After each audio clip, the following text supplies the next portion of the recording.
আজকে আমরা ষষ্ঠ শ্রেণীর প্রথম পর্যায়ক্রমিক মূল্যায়ন 2026 সালের ভূগোল বিষয়ে সম্পূর্ণ উত্তর সহ নমুনা প্রশ্নপত্র সেট 2 সম্পর্কে আলোচনা করব। তো চলো এই ভিডিওতে আমরা ক্লাস 6 এর ফার্স্ট ইউনিট টেস্ট 2026 জিওগ্রাফি সাবজেক্টের এই কোশ্চেন পেপার এবং তার উত্তরগুলো দেখে নিই। তো প্রথম ইউনিট টেস্টে তোমাদের 30 নম্বরের পরীক্ষা নেওয়া হয় এবং সময় থাকে 1 ঘন্টা। ঠিক আছে, যদি এই প্রশ্নের উত্তরের পিডিএফ ফাইলগুলো তোমরা পেতে চাও আমাদের অ্যাপটিকে ডাউনলোড করবে। সহজ লেসন অ্যাপের লিঙ্ক ডেসক্রিপশন বক্সে দেওয়া আছে এবং পেইড কোর্সের মধ্যে থেকে তোমরা এর পিডিএফগুলোকে নিতে পারো। দেখো এখানে প্রথমে যেটা দেওয়া আছে 1 নম্বর দেখে সঠিক উত্তরটি বেছে নিয়ে লেখো 1 × 5 = 5। একের দাগে রয়েছে সৌরজগতের উষ্ণতম গ্রহ হচ্ছে বুধ, শুক্র না বৃহস্পতি। তো সৌরজগতের উষ্ণতম গ্রহ মানে সবথেকে উষ্ণ বা সবথেকে গরম যে গ্রহ সেটা হচ্ছে শুক্র গ্রহ। পৃথিবীর নিরক্ষীয় ব্যাস মেরু অপেক্ষা 40 কিমি, 42 কিমি না 46 কিলোমিটার। তো পৃথিবীর নিরক্ষীয় ব্যাস মেরু অপেক্ষা হচ্ছে 42 কিলোমিটার বেশি। ঠিক আছে, এরপর পৃথিবীর অক্ষ কক্ষতলের সঙ্গে 23.12 ডিগ্রি, 90.12 ডিগ্রি, 66.12 ডিগ্রি কোণে হেলে থাকে বা হেলে আছে। তো পৃথিবীর অক্ষ কক্ষতলের সঙ্গে 66.12 ডিগ্রি কোণে হেলে থাকে। আকাশগঙ্গা হলো একটি নীহারিকা, ছায়াপথ না গ্রহাণুপুঞ্জ? তো আকাশগঙ্গা হচ্ছে একটি ছায়াপথ। সৌরজগতের শীতলতম গ্রহ হলো বৃহস্পতি, শনি না ইউরেনাস? তো সৌরজগতের শীতলতম গ্রহ হচ্ছে ইউরেনাস, মানে ঠান্ডা গ্রহ আর কি। 2 নম্বর থেকে নিচের প্রশ্নগুলির এক কথায় উত্তর দাও। এখানে যে কোনো 10টির উত্তর লিখতে হবে। 1 × 10 = 10। 2-1 ভারতের দক্ষিণে অবস্থিত প্রতিবেশী দেশটির নাম কি?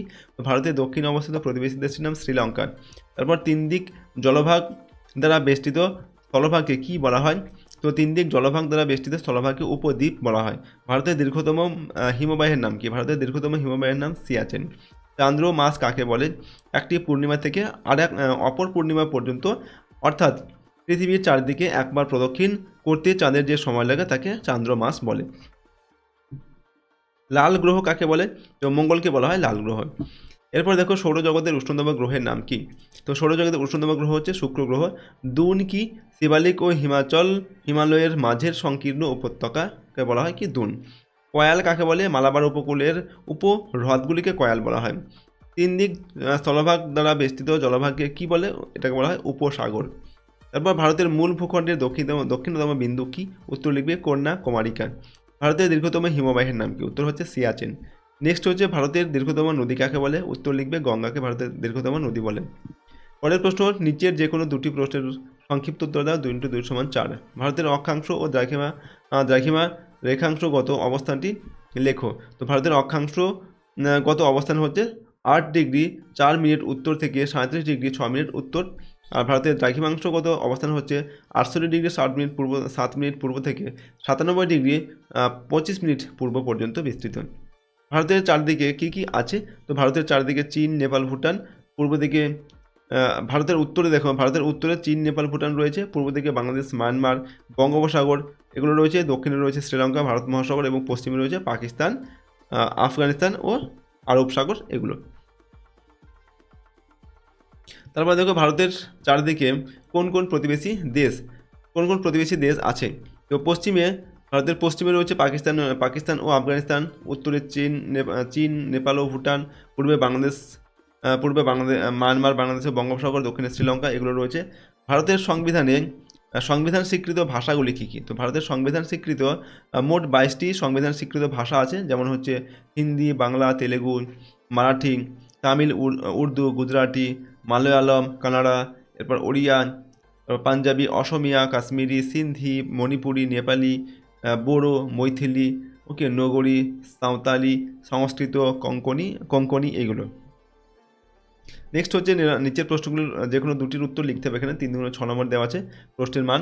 তো 4-1 অক্ষরেখা আর দ্রাঘিমা রেখার মধ্যে পার্থক্য লিখতে হবে। দেখো অক্ষরেখা আর দ্রাঘিমা রেখার মধ্যে পার্থক্য কি? 1 নম্বর হচ্ছে আকার অনুসারে কি পার্থক্য? প্রত্যেকটি অক্ষরেখা পূর্ণবৃত্ত আর প্রত্যেকটি দ্রাঘিমা রেখা হচ্ছে অর্ধবৃত্ত। 2 নম্বর হচ্ছে সংখ্যা, মোট অক্ষরেখার সংখ্যা হচ্ছে 179টি আর দ্রাঘিমা রেখা হচ্ছে 360টি। দৈর্ঘ্য কীরকম? অক্ষরেখাগুলির উভয় মেরুর দিকে ছোট হতে হতে ক্রমশ বিন্দুতে পরিণত হয়। প্রত্যেকটি দ্রাঘিমা রেখার দৈর্ঘ্য কিন্তু সমান হয়। বিস্তার কীরকম? অক্ষরেখাগুলি পৃথিবীর পূর্ব থেকে পশ্চিমে বিস্তৃত আর দ্রাঘিমা রেখাগুলি পৃথিবীর উত্তর থেকে দক্ষিণে বিস্তৃত। পারস্পরিক সম্পর্ক, অক্ষরেখাগুলি পরস্পর সমান্তরাল আর দ্রাঘিমা রেখাগুলি পরস্পর সমান্তরাল নয়। পরের প্রশ্ন হচ্ছে 4-2 নম্বর, গুরুত্বপূর্ণ অক্ষরেখাগুলির পরিচয় দাও। পৃথিবীর অক্ষরেখাগুলিকে 5 ভাগে ভাগ করা যায়, যেমন হচ্ছে নিরক্ষরেখা, কর্কট ক্রান্তি রেখা, মকর ক্রান্তি রেখা, সুমেরু বৃত্ত রেখা আর কুমেরু বৃত্ত রেখা। তো নিরক্ষরেখার সম্পর্কে দেখো আমরা লিখছি কুমেরু সুমেরু ও কুমেরু থেকে প্রায় সমান দূরে পৃথিবীর ঠিক মাঝখান দিয়ে পূর্ব পশ্চিমে বিস্তৃত কাল্পনিক বৃত্তাকার রেখাটিকে নিরক্ষরেখা বা বিষুবরেখা বলা হয়। নিরক্ষরেখার উত্তর অংশকে বলা হয় উত্তর গোলার্ধ এবং দক্ষিণ অংশকে বলা হয় দক্ষিণ গোলার্ধ। এর মান 0 ডিগ্রি, অর্থাৎ নিরক্ষরেখার মান হচ্ছে 0 ডিগ্রি। এরপর কর্কট ক্রান্তি রেখা নিরক্ষরেখার উভয় দিকে 23 ডিগ্রি 30 মিনিট কৌণিক দূরত্বে অঙ্কিত কাল্পনিক বৃত্তাকার রেখাটিকে কর্কট ক্রান্তি রেখা বলে। এরপর মকর ক্রান্তি রেখা নিরক্ষরেখার দক্ষিণে 23.30 ডিগ্রি কৌণিক দূরত্বে অবস্থিত কাল্পনিক বৃত্তাকার রেখাটিকে মকর ক্রান্তি রেখা বলে। এরপর সুমেরু বৃত্ত রেখা নিরক্ষরেখার উত্তরে 66 ডিগ্রি 30 মিনিট কৌণিক দূরত্বে অঙ্কিত কাল্পনিক বৃত্তাকার রেখাটিকে সুমেরু বৃত্ত রেখা বলে। তারপর কুমেরু বৃত্ত রেখা নিরক্ষরেখার দক্ষিণে 66 ডিগ্রি 30 মিনিট কৌণিক দূরত্বে অবস্থিত রেখাটিকে কুমেরু বৃত্ত রেখা বলা হয়। ওকে, পরের প্রশ্ন, নিরক্ষরেখাকে মহাবৃত্ত বলা হয় কেন বা গ্রেট সার্কেল কেন বলা হয়?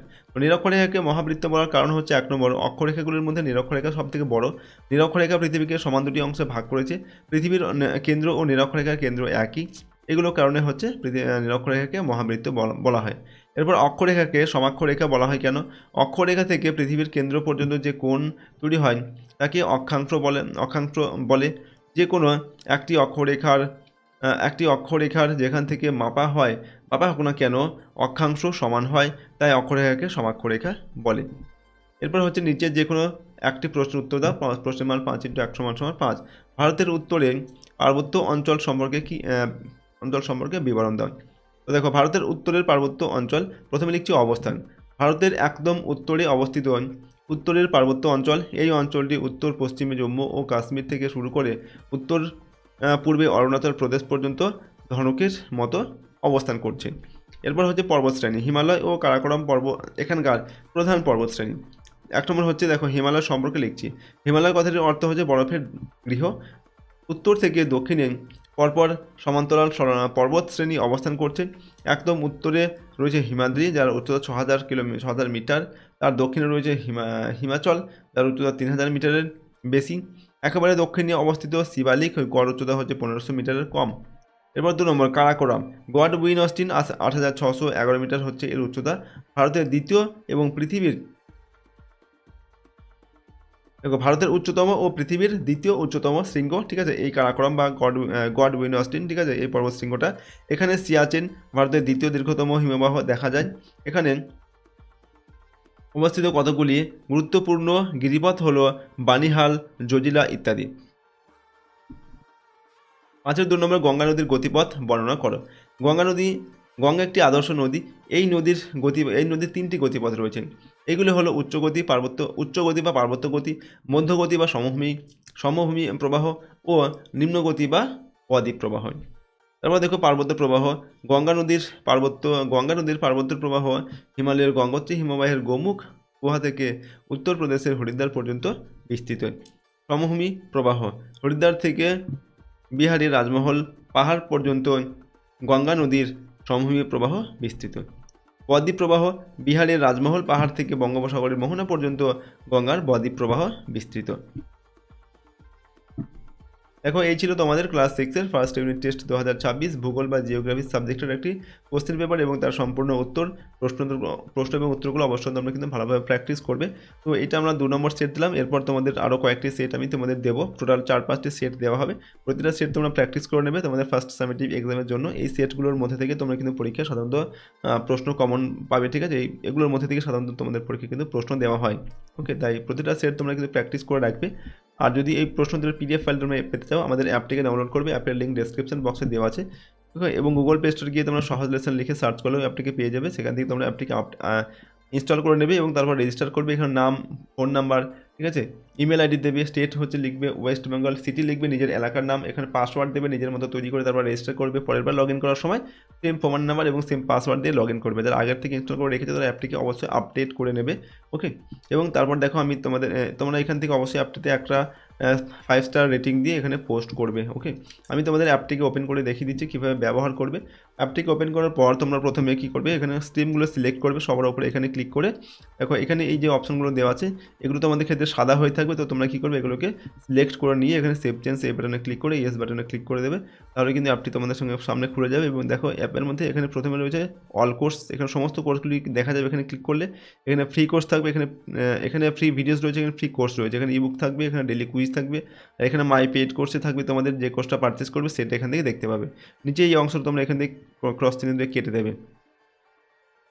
ওকে, তো নিচে হচ্ছে এগুলো পেড কোর্স রয়েছে, তোমরা চাইলে যে কোনো ক্লাসের কোর্স তোমরা নিতে পারো। যেমন ক্লাস 6-এর দেখো এখানে কোর্সটা রয়েছে 299 এটা রুপিস মানে প্রাইস রাখা হয়েছে, ঠিক আছে। এখানে বাই নাওতে ক্লিক করে তোমরা এটাকে পারচেস করতে পারো। এখানে প্লে লিস্টে ক্লিক করে তুমি এখানে দেখতে পাবে এর ডিটেলসটা, এখানে কী কী রয়েছে সব কিছু এখানে লেখা রয়েছে। তোমরা এখানে চাইলে এটা পড়ে নেবে। এবং কন্টেন্টে ক্লিক করে তোমরা দেখো সাবজেক্ট ওয়াইজ সব কিছু কিন্তু চলে আসবে, সমস্ত সাবজেক্টগুলো চলে আসছে। এবার যে কোনো সাবজেক্টের উপর যদি আমরা ক্লিক করি, যেমন বাংলাতে যদি আমি ক্লিক করি, তো বাংলার পিডিএফগুলো এখানে চলে আসছে, ঠিক আছে। দেখো এখানে সমস্ত পিডিএফগুলো চলে আসছে, এখানে পিডিএফগুলো তোমরা এখান থেকে ডাউনলোড করে নিতে পারবে।